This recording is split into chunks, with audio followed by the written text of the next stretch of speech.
Hi ನಮಸ್ಕಾರ, ನಾನು ತೇಜು. ನೀವು ಇತ್ತೀಚೆಗೆ ಕೇಳಿರ್ಬೋದು, ಕುಕ್ಕೆ ಸುಬ್ರಹ್ಮಣ್ಯದಿಂದ ಕಡಮಕಲಾಗಿ ಮಡಿಕೇರಿಗೆ ಹೋಗುವ ರಸ್ತೆ ಇನ್ನೇನು ಓಪನ್ ಆಗ್ತದೆ, 3.50 ಕೋಟಿ ಅನುದಾನ ಬಿಡುಗಡೆ ಆಗಿದೆ ತಿಳುವಂತಹದನ್ನ ಸೋಷಿಯಲ್ ಮೀಡಿಯಾದಲ್ಲಿ ವಾಟ್ಸಪ್ಗಳಲ್ಲಾಗಲಿ ನೀವು ಗಮನಿಸಬಹುದು. ಕೆಲವೊಂದು ಪೇಪರ್ಗಳಲ್ಲಿ ಕೂಡ ಬಂದಿತ್ತು. ನವೆಂಬರ್ 14ರಂದು ಅದಕ್ಕೆ ಗುದ್ದಲಿ ಪೂಜೆ ಕೂಡ ಆಗ್ತದೆ ತಿಳುವಂತಹದ್ದು. ಆದ್ರೆ ಒಂದೇನು ನಾವು ತಿಳ್ಕೊಳ್ಬೇಕು ಅಂತ ಹೇಳಿದ್ರೆ, ಮಡಿಕೇರಿಯಿಂದ ಕಡಮಕಲಾಗಿ ಸುಬ್ರಹ್ಮಣ್ಯಕ್ಕೆ ಹೋಗುವಂತಹ ರಸ್ತೆ ಹಲವು ವರ್ಷಗಳ ಹಿಂದೆ ಇತ್ತು. ಆದ್ರೆ ಇತ್ತೀಚಿನ ಕಾನೂನು ದೃಷ್ಟಿಯಿಂದಾಗಿ ಆ ರಸ್ತೆಯನ್ನ ಬಂದ್ ಮಾಡಿದರೆ ಕುಕ್ಕೆ ಸುಬ್ರಹ್ಮಣ್ಯದಿಂದ ಕಡಮಕಲಾಗಿ ಮಡಿಕೇರಿಗೆ ಹೋಗುವ ರಸ್ತೆ ಅಕಸ್ಮಾತ್ ಓಪನ್ ಆದ್ರೆ ತುಂಬಾ ಹತ್ತಿರದ ದಾರಿಯಾಗಿರುತ್ತೆ.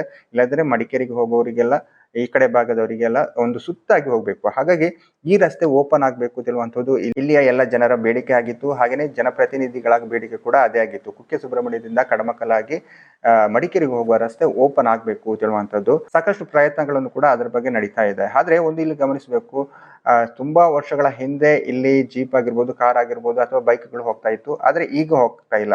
ಈ ರಸ್ತೆ ಓಪನ್ ಆದ್ರೆ ಕುಕ್ಕೆ ಸುಬ್ರಹ್ಮಣ್ಯದಿಂದ ಕಡಮಕಲಾಗಿ ಮಡಿಕೇರಿ, ಬೆಂಗಳೂರಿಗೆ ಹೋಗೋರಿಗೆ ತುಂಬಾ ಹತ್ತಿರದ ದಾರಿಯಾಗಿರುತ್ತೆ. ಹಾಗಾಗಿ ಈ ರಸ್ತೆ ಓಪನ್ ಆಗ್ಬೇಕು ಅಂತ ಹೇಳುವಂತದ್ದು ಎಲ್ಲರ ಕೂಗಾಗಿತ್ತು. ಈಗ ನೀವು ಗಮನಿಸಬಹುದು, ಮಡಿಕೇರಿಯಿಂದ ಕೆಲವು ಅಯ್ಯಪ್ಪ ಸ್ವಾಮಿ ಮಾಲಾಧಾರಿಗಳು ಕೂಡ ಕುಕ್ಕೆ ಸುಬ್ರಹ್ಮಣ್ಯಕ್ಕೆ ಬರ್ಬೇಕಾದ್ರೆ ಮಡಿಕೇರಿ ಕಡಮಕಲಾಗಿ ನಡೆದು ಕೂಡ ಬರ್ತಾರೆ. ಹಾಗಾಗಿ ಈ ರಸ್ತೆ ಓಪನ್ ಆದ್ರೆ ತುಂಬಾ ಅನುಕೂಲ ಆಗ್ತದೆ. ತುಂಬಾ ಇಲ್ಲಿಯ ಜನರಿಗೆ ಕೂಡ ಉಪಯೋಗ ಆಗ್ತದೆ. ಆದ್ರೆ ನಾವಿಲ್ಲಿ ಗಮನಿಸಬೇಕು, ಇತ್ತೀಚೆಗೆ ಮಡಿಕೇರಿ ಶಾಸಕರಾದಂತಹ ಮಂತ್ರಗೌಡ ಅವರು ಮಡಿಕೇರಿಯಿಂದ ಕಡಮಕಲ್ಲಿಗೆ ಬಂದು ಈ ರಸ್ತೆಯ ಬಗ್ಗೆ ಮಾತನಾಡಿದರೆ, ಈ ರಸ್ತೆಯ ಓಪನ್ ಆಗ್ಬೇಕು ತಿಳುವಂತಹ ಉದ್ದೇಶದಿಂದ ಜನರೊಂದಿಗೆ ಮಾತುಕತೆಯನ್ನು ಮಾಡಿದರೆ, ಸಭೆಯನ್ನ ಮಾಡಿದ್ದಾರೆ. ನಾವೆಲ್ಲ ಖುಷಿ ಪಡಬೇಕು. ನವೆಂಬರ್ 14ರಂದು ಮಡಿಕೇರಿಯ ಶಾಸಕರಾದಂತಹ ಮಂತ್ರಗೌಡ ಅವರು ಮಡಿಕೇರಿಯಿಂದ ಕಡಮಕಲ್ಲಿಗೆ ಬಂದು ಈ ರಸ್ತೆಯ ಬಗ್ಗೆ ಮಾತನಾಡಿದ್ದಾರೆ. ಒಬ್ರು ಶಾಸಕರೇ ಬಂದು ಈ ರಸ್ತೆಯ ಬಗ್ಗೆ ಮಾತನಾಡಿದಾಗ ಇಲ್ಲಿಯ ಜನರ ಬೇಡಿಕೆ ಕೂಡ ಅದೇ ಆಗಿತ್ತು. ಕುಕ್ಕೆ ಸುಬ್ರಹ್ಮಣ್ಯದಿಂದ ಕಡಮಕಲಾಗಿ ಮಡಿಕೇರಿ ಹೋಗುವ ರಸ್ತೆ ಓಪನ್ ಆಗ್ಬೇಕು ತಿಳುವಂತದ್ದು ಎಲ್ಲರ ಜನರ ಬೇಡಿಕೆ ಕೂಡ ಅದೇ ಆಗಿತ್ತು. ಶಾಸಕರೇ ಬಂದು ಈ ರಸ್ತೆಯ ಬಗ್ಗೆ ಮಾತನಾಡಿದಾಗ ನಮ್ಗೆಲ್ಲ ಖುಷಿ ಆಗೇ ಆಗುತ್ತೆ. ಆದ್ರೆ ನಾವಿಲ್ಲಿ ಒಂದು ಗಮನಿಸಬೇಕು, 3.50 ಕೋಟಿ ಉಂಟು ಬಿಡುಗಡೆ ಆಗಿದೆ ಅಂತ ಹೇಳಿದಾರಲ್ಲ, ಅದು ಈ ರಸ್ತೆಯ ಅಭಿವೃದ್ಧಿಗೆ ಅಲ್ಲ, ಅದು ಶಾಸಕರ ಕ್ಷೇತ್ರದ ಅಭಿವೃದ್ಧಿಗೆ ಬಿಡುಗಡೆ ಆದಂತಹ ಹಣ. ಹಾಗಾಗಿ ಮೊನ್ನೆ ಬಂದಂತಹ ಜನರು ಕೂಡ ಹೇಳ್ತಿದ್ರು, ಏನೇನು ಗುದ್ದಲಿ ಪೂಜೆ ಮಾಡಿ ಹೋಗ್ತಾರೆ ತಿಳುವಂತಹ ಉದ್ದೇಶದಿಂದ. ಜನರು ಅಷ್ಟೊಂದು ಮುಗ್ಧರಾಗಬಾರ್ದು, ಅಂದ್ರೆ ಅಷ್ಟು ಬೇಗ ಗುದ್ದಲಿ ಪೂಜೆ ಮಾಡ್ತಾರೆ ಅಂತ ಹೇಳುವಂತಹದ್ದನ್ನ ಜನರೇ ಅಂದ್ಕೊಂಡಿದ್ರು. ಕೆಲವರೆಲ್ಲ ಗೊತ್ತೇ ಇಲ್ಲ, ಗುದ್ದಲಿ ಪೂಜೆಗೆ ತಿಳೇ ಬಂದಿದ್ರು. ಆದ್ರೆ ಪೇಪರ್ ಅಲ್ಲೆಲ್ಲ 3.50 ಕೋಟಿ ಬಿಡುಗಡೆ ಆಗಿದೆ ಹಾಗೆಲ್ಲ ಬಂತು. ಜನರು ಬರ್ಬೇಕು ತಿಳಿ ಆ ತರ ಹಾಕಿದ್ರ ಅಥವಾ ಪೇಪರ್ನವರೇ ಮಿಸ್ ಆಗಿ ಹಾಕಿದ್ರ ಏನು ಅಂತ ಗೊತ್ತಿಲ್ಲ. ಆದ್ರೆ ಆ 3.50 ಕೋಟಿ ಉಂಟಲ್ಲ, ಅದು ಅವರ ಕ್ಷೇತ್ರಕ್ಕೆ ಬಂದಂತಹ ಬಿಡುಗಡೆಯಾದಂತಹ ಹಣ. ಓಕೆ, ಆದ್ರೂ ಶಾಸಕರು ಈ ರಸ್ತೆಯ ಅಭಿವೃದ್ಧಿಯ ಬಗ್ಗೆ ತುಂಬಾ ಮಾತನಾಡಿದ್ರೆ, ಚೆನ್ನಾಗಿ ಮಾತನಾಡಿದ್ರೆ, ಈ ರಸ್ತೆಯ ಬಗ್ಗೆ ಸಂಬಂಧಪಟ್ಟವರಿಗೆ ತಿಳಿಸ್ತೇನೆ, ಈ ರಸ್ತೆ ಆಗ್ಬೇಕು ತಿಳುವಂತದ್ದು ಶಾಸಕರ ಕೂಡ ಬೇಡಿಕೆ ಆಗಿತ್ತು. ಈ ರಸ್ತೆಯ ವಿಚಾರದಲ್ಲಿ ರಾಜಕೀಯ ಬೇಡ ತಿಳುವಂತಹ ಒಂದು ಮಾತನ್ನ ಹೇಳಿದ್ರು. ಅದು ತುಂಬಾ ಖುಷಿಯಾದ ವಿಚಾರ. ಆದ್ರೆ ನಾವಿಲ್ಲಿ ಗಮನಿಸಬೇಕು, ನವೆಂಬರ್ 14ರಂದು ಆ ಸಭೆ ಮಾಡಿದ್ರು. ಅಲ್ಲಿ ಕೆಲವೊಂದಿಷ್ಟು ಜನಪ್ರತಿನಿಧಿಗಳು ಇದ್ರು, ಆ ಶಾಸಕರ ಬೆಂಬಲಿಗರು ಇದ್ರು, ಹಾಗೆ ಅವರ ಕಾರ್ಯಕರ್ತರು ಇದ್ರು. ಆದ್ರೆ ಇಲ್ಲಿ ರಾಜಕೀಯ ಮಾಡಬಾರ್ದು ತಿಳುವಂತಹದ್ದು ನನ್ನ ಉದ್ದೇಶ. ಯಾರೇ ಆದ್ರೂ ಕೂಡ ಈ ರಸ್ತೆಯ ಅಭಿವೃದ್ಧಿಗೆ ಮಾತನಾಡುವಾಗ ನಾವೆಲ್ಲರೂ ಕೈ ಜೋಡಿಸಬೇಕು. ಇಲ್ಲಿ ರಾಜಕೀಯ ಬಿಟ್ಟು ಈ ರಸ್ತೆ ಆಗ್ಬೇಕು ತಿಳಿದ್ರೆ ತುಂಬಾ ಖುಷಿ ಆಗ್ತದೆ. ಯಾಕಂತ ಹೇಳಿದ್ರೆ ಕೆಲವೊಂದು ಪಕ್ಷದ ನಾಯಕರು ಆಗಿರ್ಬೋದು, ನಮ್ಮದೇ ನಾಯಕರಾಗಿರ್ಬೋದು, ಕೆಲವರು ಆ ಒಂದು ಸಭೆಗೆ ಬಂದಿಲ್ಲ, ಅವರಿಗೆ ಇನ್ವೈಟ್ ಕೊಟ್ಟಿಲ್ವಾ ಏನು ಅಂತ ಗೊತ್ತಿಲ್ಲ. ಆದ್ರೆ ನಮ್ಮದೇ ಕೆಲವರು ನಾಯಕರು ಮಡಿಕೇರಿಯ ಶಾಸಕರೇ ಬಂದು ಮಾತನಾಡುವಾಗ ನಮ್ಮ ಈ ಸುಳ್ಯ ಭಾಗದ ಶಾಸಕರನ್ನು ಕೂಡ ಕರೆಸಬಹುದು, ಒಟ್ಟಿಗೆ ಕೂತು ಕೂಡ ಮಾತನಾಡಬಹುದು. ಮಡಿಕೇರಿ ಶಾಸಕರು ಮಂತ್ರಗೌಡ ಅವರು ಹೇಳಿದ್ದಾರೆ, ಸುಳ್ಯ ಶಾಸಕರ ಜೊತೆ ಮಾತನಾಡಿ ಈ ರಸ್ತೆಯ ಬಗ್ಗೆ ಮಾತನಾಡ್ತಾನೆ ಅಂತ ಹೇಳುವಂತದ್ದನ್ನ ಅವರು ಭರವಸೆಯನ್ನು ಕೊಟ್ಟಿದ್ದಾರೆ. ಆದ್ರೆ ನಮ್ಮ ಶಾಸಕರು ಕೂಡ ಒಟ್ಟಿಗೆ ಬಂದ್ರೆ ನಮಗೆ ಕೂಡ ಖುಷಿ. ಈ ರಸ್ತೆಯ ಅಭಿವೃದ್ಧಿಗೆ ಅವರು ಕೂಡ ಕೈ ಜೋಡಿಸ್ತಾರೆ ತಿಳುವಂತದ್ದು, ನಾವೆಲ್ಲರೂ ಖುಷಿ ಕೂಡ ಪಡಬಹುದು. ಹಾಗಾಗಿ ಈ ವಿಚಾರದಲ್ಲಿ ಈ ರಸ್ತೆಯ ಸುಬ್ರಹ್ಮಣ್ಯದಿಂದ ಕಡಮಕಲಾಗಿ ಮಡಿಕೇರಿ ಹೋಗುವ ರಸ್ತೆಯಲ್ಲಿ ರಾಜಕೀಯ ಮಾಡಬಾರ್ದು. ಯಾರೇ ಮಾಡಿದ್ರು ಕೂಡ ಅವರಿಗೆ ಬೆಂಬಲವಾಗಿ ನಿಂತರೆ ಜನರು ಕೂಡ ನಿಮಗೆ ಕೂಡ ಬೆಂಬಲವಾಗಿ ನಿಲ್ತಾರೆ ಅಂತ ಹೇಳ್ಬೋದು. ನಮ್ಮ ಸುಳ್ಯ ಶಾಸಕರು ಯಾಕೆ ಈ ರಸ್ತೆಯ ಬಗ್ಗೆ ಗಮನ ಕೊಡ್ತಾ ಇಲ್ವಾ, ಅಥವಾ ಮಡಿಕೇರಿಯಿಂದ ಅವರೇ ಬಂದು ಅಲ್ಲಿ ನೆಟ್ವರ್ಕ್ ಇಲ್ಲದಿದ್ರು ಕೂಡ ಕಡಮಕಲ್ಲಲ್ಲಿ ಸಭೆ ಮಾಡಿದ್ರಲ್ಲ, ಅಲ್ಲಿ ನೆಟ್ವರ್ಕ್ ಕೂಡ ಇಲ್ಲ. ಕೆಲವರು ಶಾಸಕರು ಹೇಳ್ತಾರೆ ತುಂಬಾ ಬಿಸಿ ಅದು ಇದು ಅಂತ ಹೇಳ್ತಾರೆ. ನೆಟ್ವರ್ಕ್ ಏರಿಯಾದಲ್ಲೆಲ್ಲ ಜಸ್ಟ್ ಬಂದು ಹೋಗ್ತಾರೆ. ಕೆಲವರು ಉದ್ಘಾಟನೆ ಅದು ಇದು ಅಂತ ಹೇಳಿದ್ರೆ ಅಲ್ಲಿ ಜಾಸ್ತಿ ಹೊತ್ತೇನು ಇಲ್ಲಲ್ಲ, ನಮಗೆ ಕೆಲಸ ಇದೆ ಅದು ಇದು ಅಂತ ಹೇಳ್ತಾರೆ. ಆದ್ರೆ ಮಂತ್ರಗೌಡ ಅವರು ಸುಮಾರು 1-2 ಗಂಟೆ ತನಕ ಕಡಮಕಲ್ಲಿನಲ್ಲಿ ಸಭೆಯನ್ನ ಮಾಡಿದ್ರು. ಅಂದ್ರೆ ಜನರ ಜೊತೆ ಮಾತನಾಡಿದ್ರು. ಅವರಿಗೆ ಆ ಕಡಮಕಲ್ಲಿನಲ್ಲಿ ಓಟ್ ಒಂದು ಮಿನಿಮಮ್ ಅಂತ ಹೇಳಿದ್ರೆ 100ರಿಂದ 150 ಓಟ್ ಏನೋ ಸಿಗ್ಬೋದು. ಆದ್ರೆ ಪ್ರತಿ ಒಂದು ಓಟು ಕೂಡ ರಾಜಕೀಯದವರಿಗೆ ಮುಖ್ಯವೇ. ಆದ್ರೂ ಕೂಡ ಅಷ್ಟು ಓಟ್ ಇದ್ರು ಕೂಡ ಅವರು ಅಷ್ಟು ಟೈಮ್ ಕೊಟ್ಟು ಆ ಸಭೆಯಲ್ಲಿ ಭಾಗವಹಿಸಿದಾಗ ಅವರು ಕೂಡ ರಾಜಕೀಯ ಮಾಡ್ತಾ ಇಲ್ಲ ಅಂತ ನಾವು ಅಂದ್ಕೊಳ್ಬಹುದು. ರಾಜಕೀಯ ಯಾರು ಕೂಡ ಮಾಡಲೇಬಾರ್ದು ಈ ಒಂದು ವಿಚಾರದಲ್ಲಿ. ಯಾಕಂತ ಹೇಳಿದ್ರೆ ಎಲ್ಲರೂ ಒಗ್ಗಟ್ಟಾಗಿ ಇದ್ರೆ ಮಾತ್ರ ಮಡಿಕೇರಿಯಿಂದ ಕಡಮಕಲಾಗಿ ಸುಬ್ರಹ್ಮಣ್ಯಕ್ಕೆ ಹೋಗುವ ರಸ್ತೆ ಅಥವಾ ಸುಬ್ರಹ್ಮಣ್ಯದಿಂದ ಕಡಮಕ್ಕಲಾಗಿ ಮಡಿಕೇರಿ ಹೋಗುವ ರಸ್ತೆ ಓಪನ್ ಆಗ್ಬೋದು ಅಂತ ಹೇಳುವಂಥದ್ದು ನಾವು ಹೇಳ್ಬೋದು. ಹಾಗಾಗಿ ಈ ವಿಚಾರದಲ್ಲಿ ರಾಜಕೀಯ ಬಿಟ್ಟು ಎಲ್ಲರೂ ಕೈ ಜೋಡಿಸಿದರೆ ತುಂಬಾ ಒಳ್ಳೆಯದು. ನಮ್ಮ ಶಾಸಕರು ಕೂಡ ಏನು ಸುಳ್ಯದ ಶಾಸಕರು ಇದ್ದಾರಲ್ಲ, ಅವರು ಕೂಡ ಇದಕ್ಕೆ ಕೈ ಜೋಡಿಸಿದರೆ ತುಂಬಾ ಒಳ್ಳೆಯದು. ಯಾಕೆಂತ ಹೇಳಿದ್ರೆ ಅವರು ಈ ವಿಚಾರದ ಬಗ್ಗೆ ಮಾತೇ ಆಡ್ತಿಲ್ಲ, ಈ ವಿಚಾರದ ಬಗ್ಗೆ ಗಮನ ಕೊಡ್ತಾ ಇಲ್ಲ, ಅಥವಾ ಅವರಿಗೆ ಸಂಬಂಧಪಟ್ಟವರು ತಿಳಿಸ್ತಾ ಇಲ್ವಾ ಏನು ಅಂತ ಗೊತ್ತಿಲ್ಲ. ಆದ್ರೆ ಅವರಿಗೆ ಕೂಡ ಏನು ವಿರೋಧ ಪಕ್ಷದ ಅವರಾಗಿರ್ಬೋದು, ಯಾರೇ ಆಗಿರ್ಬೋದು, ಅವರಿಗೆ ಕೂಡ ಮನವರಿಕೆ ಮಾಡಿ ಈ ವಿಚಾರದ ಬಗ್ಗೆ ಹೆಚ್ಚಿನ ಒತ್ತನ್ನು ಕೂಡ ಕೊಟ್ಟರೆ ತುಂಬಾ ಒಳ್ಳೆಯದು.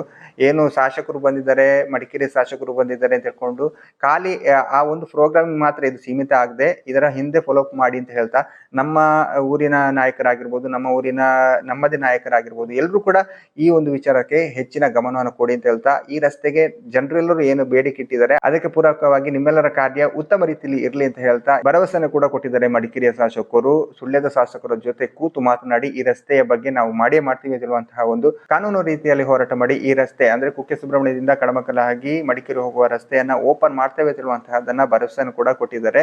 ಹಾಗಾಗಿ ನಾವೆಲ್ಲರೂ ಕೂಡ ಅವರಿಗೆ ಬೆಂಬಲ ಕೊಡುವ. ಯಾರೇ ಆದ್ರೂ ಕೂಡ ಇದರಲ್ಲಿ ರಾಜಕೀಯ ನೋಡದೆ ನಮ್ಮದೇ ಊರಿನವರು ನಾಯಕರು ಕೂಡ ಇದ್ದಾರೆ. ಇಲ್ಲಿ ಮೊನ್ನೆ ಕೂಡ ಸೇರ್ಬೇಕಿತ್ತು, ನನಗೆ ಅನ್ನಿಸ್ತಾ ಇತ್ತು ಎಲ್ಲರೂ ಕೂಡ ಸೇರ್ಬೋದಿತ್ತು, ಮಾತನಾಡ್ಬೋದು. ಈ ರಸ್ತೆಯಲ್ಲಿ ರಾಜಕೀಯ ಮಾಡದೆ ಎಲ್ಲರೂ ಕೂಡ ಒಗ್ಗಟ್ಟಾಗಿ ಈ ರಸ್ತೆಯ ಬಗ್ಗೆ ಓಪನ್ ಆಗುವ ರೀತಿಯಲ್ಲಿ ಎಲ್ಲರೂ ಕೂಡ ಒಗ್ಗಟ್ಟಾಗಿ ಸಹಕಾರವನ್ನ ಮಾಡುವಂತ ಹೇಳ್ತಾ, ನಿಮ್ಗೆ ಏನ್ ಅನಿಸ್ತು ತಿಳುವಂತಹದನ್ನ ಕಮೆಂಟ್ ಕೂಡ ಮಾಡಿ. ಧ್ವನಿಯನ್ನ ಕೂಡ ಎತ್ತುವ. ಪ್ರತಿಯೊಬ್ರು ಕೂಡ ಈ ವಿಚಾರದ ಬಗ್ಗೆ ಒಬ್ರು ಶಾಸಕರೇ ಬಂದು ಮಾತನಾಡಿದಾಗ ನಾವೆಲ್ಲರೂ ಖುಷಿ ಪಡಬೇಕು. ಹಾಗಾಗಿ ಅವರಿಗೆ ಮತ್ತೆ ಮತ್ತೆ ನೆನಪಿಸಬೇಕು. ಚುನಾವಣೆ ಬಂದಾಗ ಆಗಿರ್ಬೋದು, ಅಥವಾ ಯಾವುದೇ ವಿಚಾರದಲ್ಲಿ ಈ ರಸ್ತೆಯ ಬಗ್ಗೆ ಬಂದಾಗ ಅವರಿಗೆ ಮತ್ತೆ ಮತ್ತೆ ನೆನಪಿಸಬೇಕು. ಈ ವಿಚಾರದ ಬಗ್ಗೆ ಜಾಸ್ತಿ ಅವರು ಗಮನ ಕೊಡುವ ಹಾಗೆ ನಾವೆಲ್ಲರೂ ಕೂಡ ಮಾಡುವ.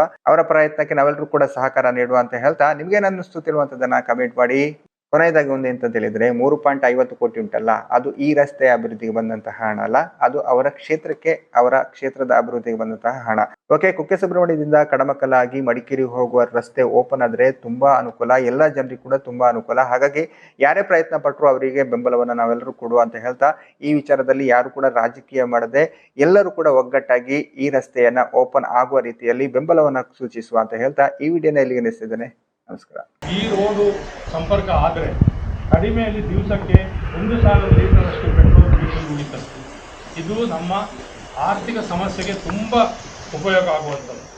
ಅದಲ್ಲದೆ ಇಲ್ಲಿ ನನಗೆ ಗೊತ್ತಿರೋ ಪ್ರಕಾರದಲ್ಲಿ 3 ಕಡೆ ಸ್ವಲ್ಪ ಡಿಸ್ಪ್ಯೂಟ್ ಇರುವಂಥದ್ದು. ಒಂದು ತೊಡಿಕಾನ ಪಟ್ಟಿ ರೋಡು, ಮತ್ತೊಂದು ಭಾಗಮಂಡಲ ಮುಂಡ್ರೋಡ್ ರೋಡ್, ಇದು ಮತ್ತೊಂದು ಇದು ಗಾಳಿಬೀಡು ಮಡಿಕೇರಿ ರೋಡು, ಗಾಳಿಬೀಡು ಕಡಮಕ್ಕಲ್ ರೋಡ್. ಆದರೆ ಈ 3 ರೋಡ್ಗಳನ್ನು ನೀವು ವಿಮರ್ಶೆ ಮಾಡಿ ನೋಡಿದರೆ ಭಾಗಮಂಡಲದಿಂದ ಮುಂಡ್ರೋಟಿಗೆ ಹೋಗುವವರು ಭಾಳ ಕಡಿಮೆ. ಈವನ್ ತೊಡಿಕಾನದಿಂದ ಪಟ್ಟಿ ರೋಡಲ್ಲಿ ಕೂಡ ವೆಹಿಕಲ್ಗಳು ಹೋಗೋದು ಭಾಳ ಕಡಿಮೆ. ಯಾಕಂದರೆ ಅದರ ಭಾಳ ತುಂಬ ಅವಶ್ಯಕತೆಯಲ್ಲಿ ಇರುವುದು. ಆದರೆ ಈ ಮಾತಾಡುವಂಥ ಸಂದರ್ಭದಲ್ಲಿ ನಮ್ಮ ಕ್ಷೇತ್ರ ಅಂದರೆ ಮಡಿಕೇರಿ ವಿಧಾನಸಭಾ ಕ್ಷೇತ್ರದಲ್ಲಿ 2 ಮುಖ್ಯ ರಸ್ತೆ, ನಮ್ಮ ಏನು ಪಶ್ಚಿಮ ಘಟಕ ಏನಿದೆ, ಈಸ್ಟರ್ನ್ ಸ್ಲೋಪ್ ಇಂದ ವೆಸ್ಟರ್ನ್ ಸ್ಲೋಪ್ ಹೋಗ್ಬೇಕು ಅಂತಂದ್ರೆ ನಮಗೆ ಬರಬೇಕಾಗಿರೋದು 2 ರೋಡ್. ಒಂದು ಕಡಮಕ್ಕಲ್ ಗಾಳಿಬೀಡು ರಸ್ತೆ, ಅದೇ ರೀತಿಯಲ್ಲಿ ಒಂದು ಪುಷ್ಪಗಿರಿ ಬೀದಳ್ಳಿ ಸುಬ್ರಹ್ಮಣ್ಯ ರಸ್ತೆ, 2 ರೋಡ್ ಬರ್ತದೆ. 2 ಸಮಸ್ಯೆ ಏನು ಅಂತಂದ್ರೆ, ಪುಷ್ಪಗಿರಿ ವೈಲ್ಡ್ ಲೈಫ್ ಸ್ಯಾಂಚುರಿ ಮಧ್ಯದಲ್ಲಿ ಬರ್ತಾ ಇರೋದ್ರಿಂದ ಅವತ್ತಿನ ಸಂದರ್ಭದಲ್ಲಿ ನೀವು ಹೇಳ್ದಂಗೆ ಯಾವತ್ತು ಹಳೆ ಕಾಲದಲ್ಲಿ ಥ್ರೂ ಪ್ರಾಪರ್ ಚಾನೆಲ್ ಅಂದ್ರೆ ಸರಿಯಾದ ರೀತಿ ಮಾರ್ಗದರ್ಶನ ತಗೊಂಡಿದ್ರೆ, ಫಾರೆಸ್ಟ್ ಕ್ಲಿಯರೆನ್ಸ್ ಅವತ್ತೇ ಆಗಿದ್ದಿದ್ರೆ ಈ ಸಮಸ್ಯೆನೇ ಬರ್ತಿರ್ಲಿಲ್ಲ. 2008ರಿಂದ ನಂತರ ಕಾನೂನುಗಳು ಬಿಗಿಯಾದವು. ಕಾನೂನುಗಳು ಯಾಕೆ ಬಿಗಿಯಾದವು ಅಂತಂದ್ರೆ, ನಮ್ಮ ಭಾಗದಲ್ಲಿ ವೈಲ್ಡ್ ಲೈಫ್ ಸ್ಯಾಂಚುರಿ ನೇಮಕ ಮಾಡಿದಂತ ಅರಣ್ಯ ಪ್ರದೇಶಗಳಿಗೆ ಕಾನೂನು ಸ್ವಲ್ಪ ವ್ಯವಸ್ಥಿತವಾಗಿ ಶಿಸ್ತಾಯ್ತು. ಏನು ಅಂತಂದ್ರೆ, ರೋಡ್ ಮಾಡಬಹುದು, ರೋಡ್ ಮಾಡಕ್ಕೆ ಮಾನದಂಡಗಳಿವೆ, ಕಾನೂನು ರೀತಿಲಿ ಇದೆ, ಫಾರೆಸ್ಟ್ ಕ್ಲಿಯರೆನ್ಸ್ ಇದೆ, FC ಅಂತ ಬರ್ತದೆ. FC ಬಂದಾಗ ಬಂದು ಜಾಗ ಕೊಡಬೇಕು. ಬೇರೆ ರೀತಿಯಲ್ಲಿ ಒಂದು ನೀವು ಹೇಳ್ದಂಗೆ ಥ್ರೂ ಪ್ರಾಪರ್ ಚಾನಲ್ ಇದೆ. ನಾನು ಬರಂತ ಈ ಅಧಿವೇಶನದಲ್ಲಿ ಡಿಸೆಂಬರ್ ಅಲ್ಲಿ ಏನು ಚಳಿಗಾಲ ಅಧಿವೇಶನದಲ್ಲಿ ಸತೀಶ್ ಜಾರಕಿಹೊಳಿ ಸಾಹೇಬ್ರ ಹತ್ರ ನಾವು ಮನವಿ ಮಾಡಿದ್ದೀವಿ, 2 ರೋಡ್ ಮಾಡ್ಕೊಂಡೇಬೇಕು ಅಂತ. ನನ್ಗೆ ಗೊತ್ತಿರಂಗೆ ಪುಷ್ಪಗಿರಿ ಅದೊಂದು ರೀತಿಲಿ, ಆಮೇಲೆ ಇನ್ನೊಂದು ನಾನು ಹೇಳ್ತೀನಿ,